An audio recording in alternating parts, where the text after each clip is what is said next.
Secretario de Hidrocarburos de la Secretaría de Energía. ¿Cómo está, doctor? Buenos días. Azucena, buenos días. Me da mucho gusto estar en Milenio TV. Gracias, es usted muy amable, doctor. Y bueno, hemos escuchado a los ciudadanos miles de argumentaciones a favor y en contra de la reforma energética, pero lo que más nos preocupa a los ciudadanos comunes y corrientes es que se nos garantice un precio más bajo en los hidrocarburos, digamos en el gas o en la electricidad, y que además pues esté garantizada el abasto. ¿Cuál es la situación y qué ven en el panorama a corto plazo en la Secretaría de Energía, doctor? Muchas gracias. Y por supuesto esta reforma tiene que traer beneficios concretos para los mexicanos y también tenemos que tener la capacidad de explicar por qué van a bajar los precios de la luz, por qué van a bajar los precios del gas. Y si me permite, entro a ese tema. Por favor. Antes de la reforma energética, México vivía una situación irónica. Somos el sexto lugar con mayor gas natural en nuestro subsuelo, pero por falta de financiamiento y de tecnología y por decisiones de petróleos mexicanos por no tener con quién compartir el riesgo, no estamos extrayendo el suficiente gas natural que consumimos. De hecho, estamos importando una tercera parte del gas natural que consume el país. ¿A quién le compramos este gas natural? Pues se lo compramos a empresas privadas en Estados Unidos. ¿Por qué no se las compramos a empresas privadas en México? Porque hasta antes de la reforma energética, nuestra Constitución no permitía a la iniciativa privada extraer gas natural en México. Entonces estamos en esta ironía. Hay empresas mexicanas que en Texas están extrayendo gas natural de lutitas o el shale gas, sí, y no lo venden a los mexicanos. Sí, pero si esas empresas mexicanas quisieran extraer gas en México, generando empleos en México, pagando impuestos en México y contribuyendo al desarrollo económico de México, no se los permitía la Constitución.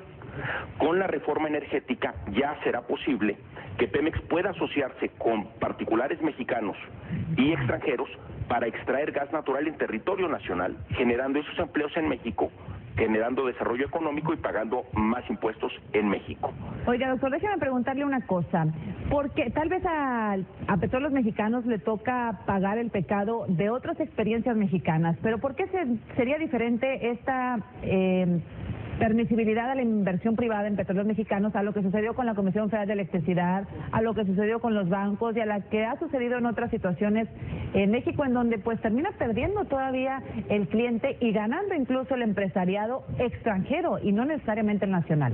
Es una pregunta fundamental porque los mexicanos hemos aprendido a partir de decisiones de política pública en el pasado que no resultaron tan atinadas, que hay que hacer las cosas de manera diferente. Tú verás que en la reforma energética que ha aprobado el Congreso de la Unión no se privatiza Pemex. No hay un solo tornillo de Pemex que se venda al sector privado. Lo que se permite es lo que todas las empresas petroleras del mundo pueden hacer, que es permitirle a Pemex asociarse con particulares en las áreas donde a Pemex le convenga y sea necesario atraer capital, tecnología y compartir riesgos para producir más petróleo y más gas natural en México. Te doy un ejemplo muy concreto.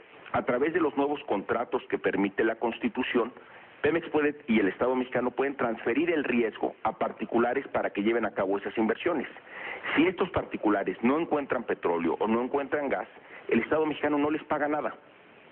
Es decir, no hay rescate o no hay un financiamiento hacia proyectos que no tengan éxito. Bueno, ahora si ellos encuentran petróleo o gas, efectivamente, entonces el Estado mexicano gana la renta petrolera y se le paga a los particulares o asociados con Pemex o por sí solos costos de inversión y costos de operación. Otra pregunta que nos hacemos los ciudadanos que no somos expertos en el tema, por eso recurrimos a ustedes, doctor.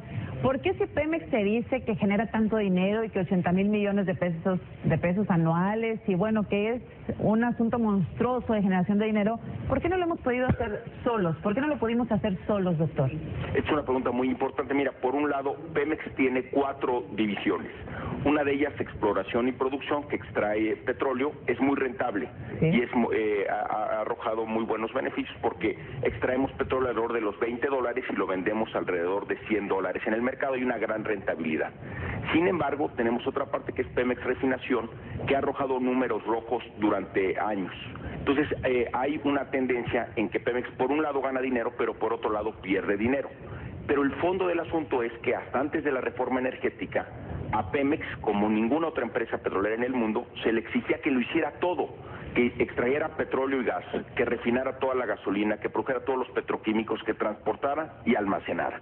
Eso no se le exige a ninguna empresa petrolera en el mundo que haga todo por sí solo, y además que lo haga con contratos muy poco favorables.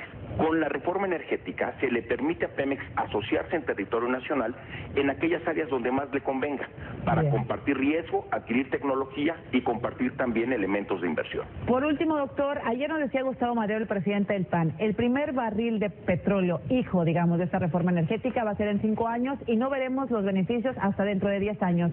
¿Qué dice usted como experto de la Secretaría de Energía? Gracias. Los proyectos de extracción de petróleo, sobre todo en aguas profundas y ultraprofundas, es cierto que llevan de 5 a 8 años en madurar. Sin embargo, terminando de contestar la primera pregunta que me hiciste, en materia de gas, uno de los elementos fundamentales es que si nosotros podemos acelerar la producción de gas en los campos de lutitas que compartimos con Texas, en Coahuila, en Tamaulipas, en el norte de Veracruz, podemos entonces tener más gas natural mexicano, con lo cual podemos producir energía eléctrica de bajo costo, con lo cual podrá reducirse el recibo de luz que pagamos todos los mexicanos, incluyendo las pequeñas, medianas y grandes empresas. Esa es una apuesta que se puede materializar 2 años después de aprobar la legislación secundaria de la reforma, que como tú sabes empezará la discusión en el Congreso de febrero a abril del año próximo. Esos campos de gas sí podrán producirse antes de obviamente los campos que requieren una tecnología más detallada para las aguas profundas y ultraprofundas del Golfo de México, como bien dijo el presidente Madero. Doctor Enrique Ochoa, muchas gracias, que tenga muy buenos días. Azucena, muchas gracias por la oportunidad de platicar contigo y con tu auditorio. Muy amable, subsecretario de Hidrocarburos de la Secretaría de Energía.